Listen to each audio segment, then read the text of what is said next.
Hi friends, welcome to my YouTube channel. ಎಲ್ಲರೂ ಹೇಗಿದ್ದೀರಾ? ಮುಂಚೆ ಇದೇ ಪ್ಲೇಸ್ ಒಳಗಡೆ ಮಾಡಿದ್ವಿ, ಇಲ್ಲೇ ಮಾಡಿದ್ವಿ.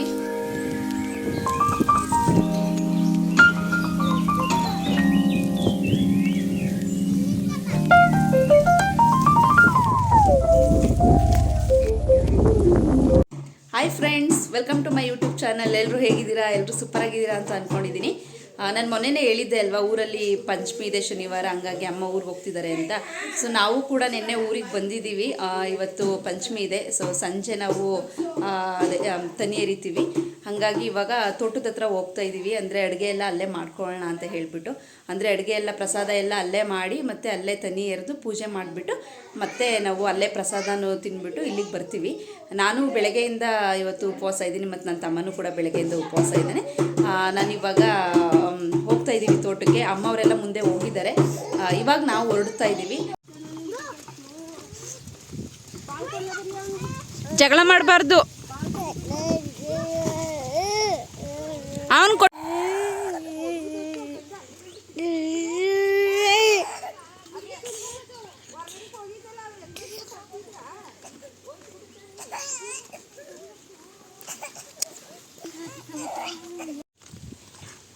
ನಡಿ ಮುಂದೆ, ಬೇಗ ಬೇಗ ಗುಂಡು.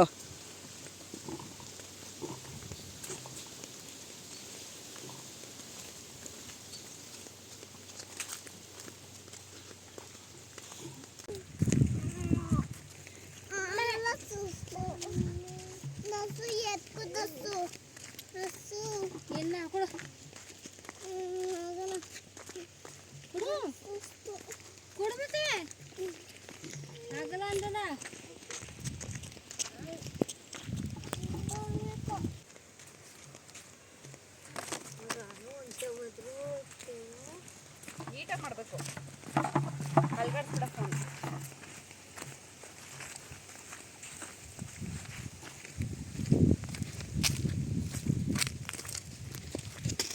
ಕುಡೀಗ.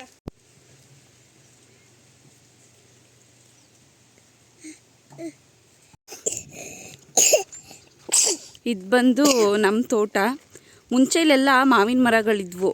ಅಂದರೆ ಇಲ್ಲಿ ಸೈಡಲ್ಲಿ ಪೂರ್ತಿ ಎಷ್ಟು ಉದ್ದ ಇದೆ ತೋಟ, ಅಷ್ಟುದ್ದನೂ ಮಾವಿನ ಮರಗಳಿದ್ವು. ಇವಾಗ ಮತ್ತೆ ಎಲ್ಲನೂ ಕಟ್ ಮಾಡಿಸಿದ್ದಾರೆ.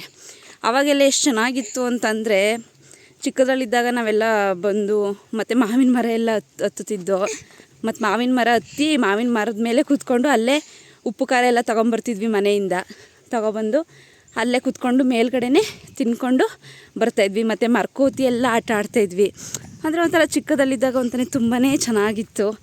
ಇವಾಗೆಲ್ಲ ಲೈಫು ಒಂಥರ ಮಿಸ್ ಮಾಡ್ಕೋತಾ ಇರ್ತೀವಿ. ಅಪರೂಪ ನಾವು ಬರೋದು. ಅಂದರೆ ಈ ಥರ ಏನಾದರೂ ಇದ್ದರೆ ಮಾತ್ರ ಬರ್ತೀವಿ ಅಷ್ಟೇ ತೋಟದ ಕಡೆ ಎಲ್ಲ. ಇಲ್ಲ ಅಂತಂದರೆ ನಾವು ಬರೋದಕ್ಕೆ ಹೋಗೋದಿಲ್ಲ. ಇವತ್ತು ಪಂಚಮಿ ಇದೆ ಅನ್ನೋ ಕಾರಣಕ್ಕೆ ಬರ್ತಾಯಿದ್ದೀವಿ. ಹಾಗಾಗಿ ನಿಮಗೂ ಎಲ್ಲ ತೋರಿಸೋಣ ಅಂತ ಅನ್ನಿಸ್ತು, ಅದಕ್ಕೆ ತೋರಿಸ್ತಾ ಇದ್ದೀನಿ. ಇವನು ಬೇರೆ ಯಾರ ಹತ್ರನೂ ಹೋಗ್ತಾನೂ ಇಲ್ಲ, ನನ್ನ ಹತ್ರನೇ ಬರಬೇಕು ಅಂತಂದರೆ ರೆಡಿಯಾಗಿಬಿಟ್ಟಿದ್ದೀನಲ್ವಾ. ಎಲ್ಲೋ ಹೋಗ್ತಿದ್ದಾರೆ ನಮ್ಮಮ್ಮ ಅಂತ ಹೇಳ್ಬಿಟ್ಟು ಅವನು ಬೇರೆ ಯಾರ ಹತ್ರನೂ ಹೋಗ್ತಾನೆ ಇಲ್ಲ. ಅಟ್ಲೀಸ್ಟ್ ಬೇರೆಯವ್ರು ಯಾರು ಸ್ವಲ್ಪ ದೂರ ಎತ್ಕೊಂಡು ನಡೆದ್ರೆ ನನಗೂ ಸುಸ್ತು ಕಮ್ಮಿ ಆಗುತ್ತೆ. ಇವನು ಯಾರ ಹತ್ರನೂ ಹೋಗ್ತಾನೆ ಇಲ್ಲ. ಇವನು ಎತ್ಕೊಂಡು ಹೋಗೋಕ್ಕೆ ಆಗ್ತಾಯಿಲ್ಲ. ಬೈಕಲ್ಲಿ ಹೋಗೋಣ ಅಂತ ಅಂದ್ಕೊಂಡೆ, ಬಟ್ ನನ್ನ ತಮ್ಮ ಏನೋ ಕೆಲಸ ಮಾಡ್ತಾಯಿದ್ದ, ಅವನದೇನೋ ಆಫೀಸ್ ವರ್ಕ್ ಇದೆ ಅಂತ ಹೇಳಿಬಿಟ್ಟು. ಅದಕ್ಕೆ ನಾವು ಬೇಗ ಹೋಗ್ಬೇಕಲ್ವ, ಅಂದರೆ ಪ್ರಸಾದ ಎಲ್ಲ ಮಾಡಬೇಕಲ್ಲ. ಅವರು ಅಂದರೆ ಪೂಜೆ ಮಾಡೋ ಟೈಮಿಗೆ ಬರ್ತಾರೆ. ನಾವು ಅಷ್ಟರಲ್ಲಿ ಹೋಗಿ ಪ್ರಸಾದ ಎಲ್ಲ ರೆಡಿ ಮಾಡಬೇಕು ಅಂತ ಹೇಳಿಬಿಟ್ಟು ಹೋಗ್ತಾಯಿದ್ದೀವಿ. ತಕ್ಷ ನೀನು ಹೋಗಲ್ಲ ಯಾರ ಹತ್ರನೂ? ಹಾಂ, ಎಲ್ಲೋಗ್ತಿದ್ದೀವಿ ನಾವು ಚಿನ್ನಿ? ಹಾಂ, ಎಲ್ಲೋಗ್ತಿದ್ದೀವಿ? ಅವನು ನೆರಳು ಕಾಣಿಸ್ತಾ ಇದೆ ಅಲ್ವಾ ಕೆಳಗಡೆ, ಅದನ್ನು ನೋಡ್ತಾ ಇದ್ದಾನೆ ಇಂಟ್ರೆಸ್ಟಿಂಗಾಗಿ.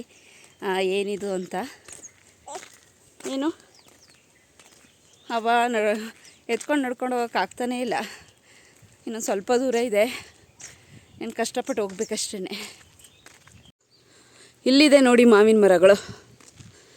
ಅಂದರೆ ಮುಂಚೆ ಪೂರ್ತಿ ಇತ್ತು, ಇವಾಗ ಕಟ್ ಮಾಡಿಸ್ಕೊಟ್ಟಿದ್ದಾರೆ ಮುಂದೆ ಎಲ್ಲ. ಸುಮ್ಮನೆ ಇರು ಚಿನ್ನಿ.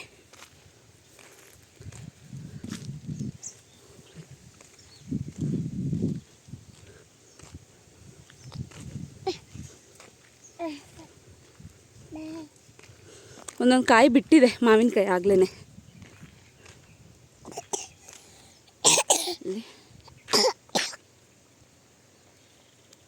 ಒಂದೊಂದು ಕಾಯಿ ಬಿಟ್ಟಿದೆ ಆವಾಗಲೇ. ಅಂದರೆ ನಾವು ಇದಕ್ಕಿಂತ ಇದು ಬರುತ್ತಲ್ಲ ತೋತಾಪುರಿ, ಅದನ್ನು ಇಷ್ಟಪಟ್ಟು ನಿಂತೀವಿ. ಇದು ಸ್ವಲ್ಪ ಹುಳಿ ಇರುತ್ತೆ, ಅಂದರೆ ಚಿತ್ರಾನ್ನಕ್ಕೆಲ್ಲ ಚೆನ್ನಾಗಿರುತ್ತೆ ಇದು. ಮತ್ತು ಹಣ್ಣು ಮಾಡಬೇಕು, ಇದನ್ನು ಕುಯ್ದಿಟ್ಟು ಹಣ್ಣು ಮಾಡ್ತಾರೆ, ಹುಲ್ಲೆಲ್ಲ ಹಾಕಿ ಹಣ್ಣು ಮಾಡ್ತಾರೆ, ಆವಾಗ ಚೆನ್ನಾಗಿರುತ್ತಿದ್ದು. ಇವಾಗ ಹಂಗೆ ಕಾಯಲ್ಲಿ ತಿಂದರೆ ಸ್ವಲ್ಪ ಹುಳಿ ಇರುತ್ತೆ ಕಾಯಲ್ಲಿ. ಅದು ಹಣ್ಣಾಗಬೇಕು, ಹಣ್ಣಾದರೆ ಚೆನ್ನಾಗಿರುತ್ತೆ ನೋಡಿ. ನಮ್ಮಪ್ಪ ಗಾಡಿ ಇಲ್ಲೇ ನಿಲ್ಲಿಸಿದ್ದಾರೆ, ಆದರೆ ಎಲ್ಲಿದ್ದಾರೆ ಅಂತ ಗೊತ್ತಿಲ್ಲ. ಅಟ್ಲೀಸ್ಟ್ ಸಿಕ್ಕಿದ್ರೆ ಅಟ್ಲೀಸ್ಟ್ ಬಿಡಿಸ್ಕೋಬೋದಾಗಿತ್ತು. ನೋಡಿ, ಇದು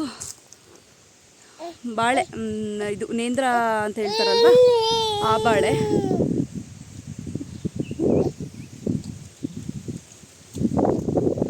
ಮುಂಚೆ ಹೋದ್ಸಲ ಇಲ್ಲೇ ಮಾಡಿದ್ವಿ, ಇದ್ರೊಳಗಡೆನೆ ಮಾಡಿದ್ವಿ.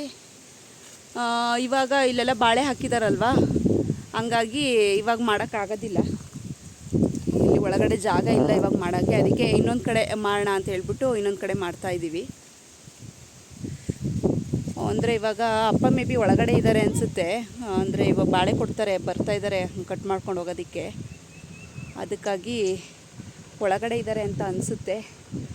ನೋಡೋಣ, ಇನ್ನೊಂದು ಸ್ವಲ್ಪ ದೂರ ಅಲ್ವಾ, ಹೇಗೋ ಮ್ಯಾನೇಜ್ ಮಾಡ್ಕೊಂಡು ಹೋಗ್ತೀನಿ.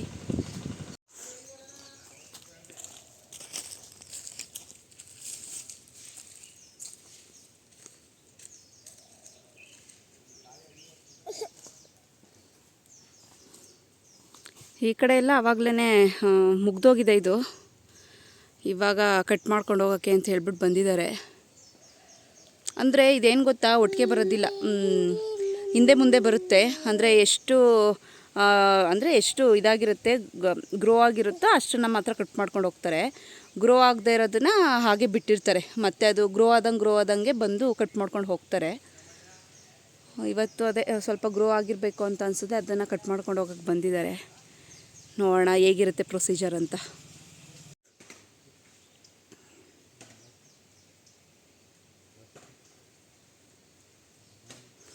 ನಾನು ಅಂದ್ಕೊಂಡೆ ಬಾಳೆ ಕಟ್ ಮಾಡ್ಕೊಂಡು ಹೋಗೋಕ್ಕೆ ಬರ್ತಾರೆ ಅಂತ ಹೇಳಿಬಿಟ್ಟು, ಬಟ್ ಅವರು ಕಾಯಿ ತೊಗೊಳಕ್ಕೆ ಬಂದಿದ್ದಾರೆ. ಕಾಯಿ ಮೇ ಬಿ ಆಗಲೇ ಎಲ್ಲನೂ ಇದು ಮಾಡಿದ್ದಾರೆ ಅನಿಸುತ್ತೆ, ಕೆಡಗಿದ್ದಾರೆ ಅನಿಸುತ್ತೆ. ಇವಾಗ ಅದನ್ನು ತೊಗೊಂಡು ಹೋಗೋಕ್ಕೆ ಬಂದಿದ್ದಾರೆ.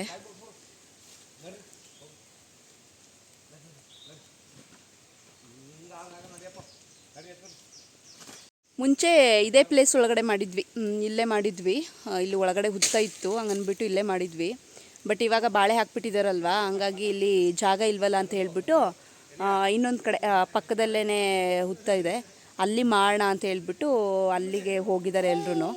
ಇವಾಗ ನಾನು ಬಾಳೆ ಕಟ್ ಮಾಡ್ಕೊಂಡು ಹೋಗೋಕ್ಕೆ ಬಂದಿದ್ದಾರೆ ಅಂತ ಅಂದ್ಬಿಟ್ಟು ಬಂದೆ ನೋಡೋಣ ಅಂತ. ಬಟ್ ಅದೇ ಬಾಳೆ ಕಟ್ ಮಾಡ್ಕೊಂಡು ಹೋಗೋಕ್ಕೆ ಬಂದಿಲ್ಲ, ಕಾಯಿ ತೊಗೊಂಡು ಹೋಗೋಕ್ಕೆ ಬಂದಿದ್ದಾರೆ.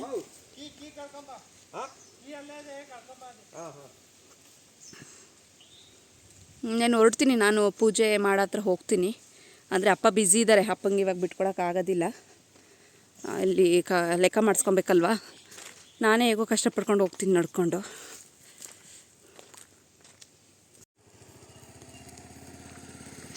ಈ ಮರದ್ದಂತೂ ಹಣ್ಣು ಸೂಪರಾಗಿರುತ್ತೆ. ಎಷ್ಟು ಸ್ವೀಟಾಗಿರುತ್ತೆ ಅಂದರೆ, ಕಾಯಿನಲ್ಲೇ ತುಂಬಾ ಸ್ವೀಟಾಗಿರುತ್ತೆ. ನನಗೆ ಅಷ್ಟು ಮಾವಿನ ಮರದಲ್ಲಿ ಫೇವ್ರೇಟ್ ಮಾವಿನ ಮರ ಅಂದರೆ ಇದೇನೆ. ಮತ್ತು ಹತ್ತಕ್ಕೂ ಅಷ್ಟೇ ಚಿಕ್ಕ ಮರ, ಸೊ ಈಸಿಯಾಗಿ ಹತ್ಬೋದು. ಹಂಗಾಗಿ ನಾವು ಚಿಕ್ಕದ್ರಲ್ಲಿದ್ದಾಗ ಡೈರೆಕ್ಟ್ ಬರ್ತಿದ್ದೇನೆ ಈ ಮರಕ್ಕೆ. ಕೊನೆಯಲ್ಲಿದೆ ಆದರೆ ಆದ್ರೂ ಇದೇ ಮರಕ್ಕೆ ಬಂದು ಇದೇ ಮರ ಹತ್ತಿ ಕುತ್ಕೊಂಡು ಇಲ್ಲಿ ತಿಂತಾಯಿದ್ವಿ.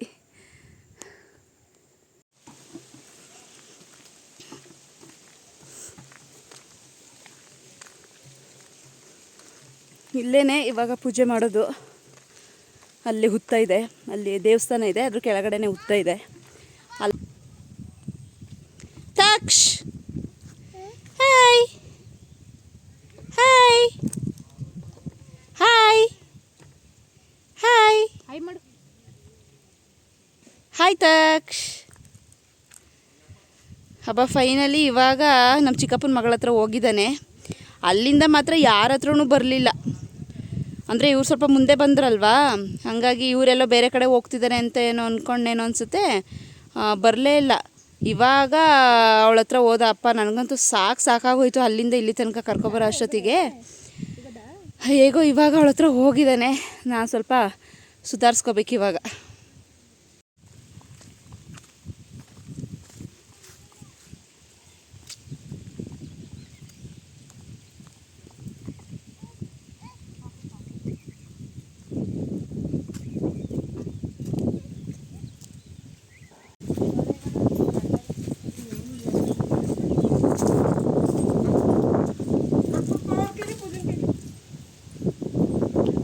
ತಂಪಾಗಿ ಗಾಳಿ ಬೀಸ್ತಿದೆ. ಮಕ್ಕಳೆಲ್ಲ ಸೆಟ್ಲಾಗ್ಬಿಟ್ಟಿದ್ದಾರೆ ಕೆಳಗಡೆ ಕೂತ್ಕೊಂಡು.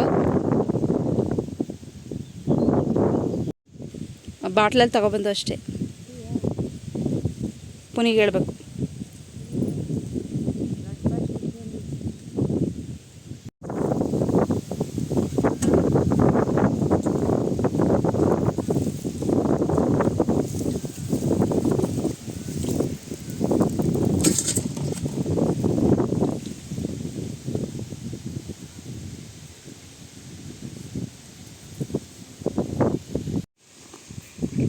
ನಮಸ್ತೆ ಮಾಡು.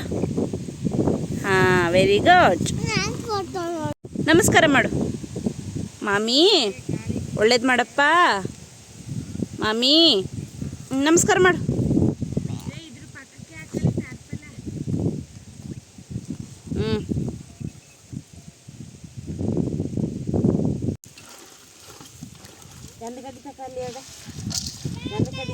ಪೂಜೆ ಮಾಡಬೇಕಾ?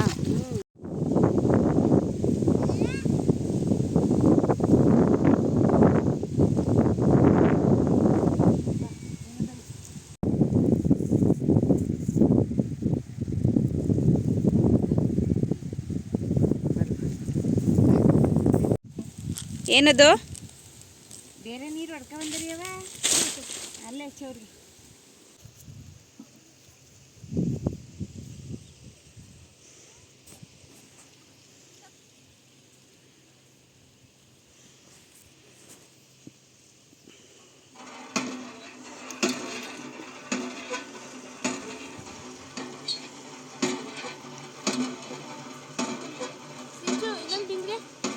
ಬೇಡವಾ?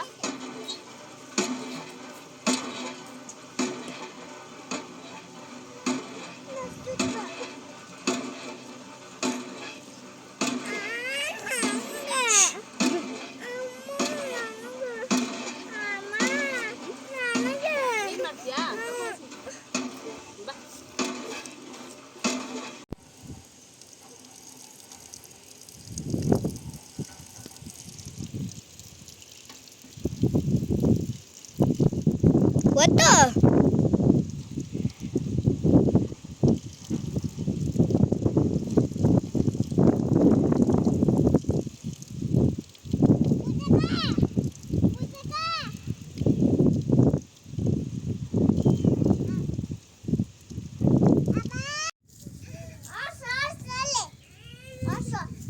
ಹಾರ್ಸ್.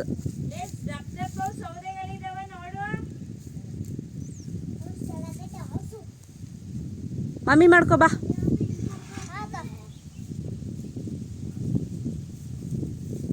ಆ ಕಡೆ ತಿರುಗಿ ಮಾಡೋದು, ಆ ಕಡೆ ಮಾಮಿ ಇರೋದು.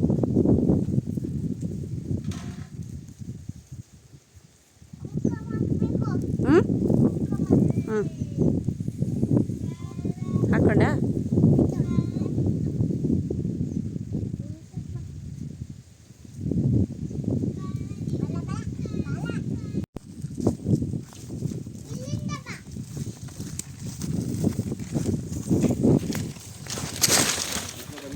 ಈ ವಿಡಿಯೋನ ನೀವು ಪೂರ್ತಿ ನೋಡಿದ್ದೀರಾ ಅಂತ ಅಂದ್ಕೊಳ್ತೀನಿ. ಈ ಭಾಗ 2 ಬಂದು ಇನ್ನೂ ತುಂಬಾ ಇಂಟ್ರೆಸ್ಟಿಂಗ್ ಆಗಿರುತ್ತೆ. ಅದನ್ನು ಕೂಡ ನಾನು ಸದ್ಯದಲ್ಲೇ ಅಪ್ಲೋಡ್ ಮಾಡ್ತೀನಿ. Thanks for watching this. Please ನನಗೆ ಸಪೋರ್ಟ್ ಮಾಡಿ. ನಿಮ್ಮ ಸಪೋರ್ಟ್ ನನಗೆ ತುಂಬಾ ಮುಖ್ಯ. ಸಪೋರ್ಟ್ ಮಾಡಿ ಮತ್ತು ಲೈಕ್ ಮಾಡಿ, ಶೇರ್ ಮಾಡಿ ಮತ್ತು ನನ್ನ ಚಾನಲ್ಗೆ ಸಬ್ಸ್ಕ್ರೈಬ್ ಆಗಿ.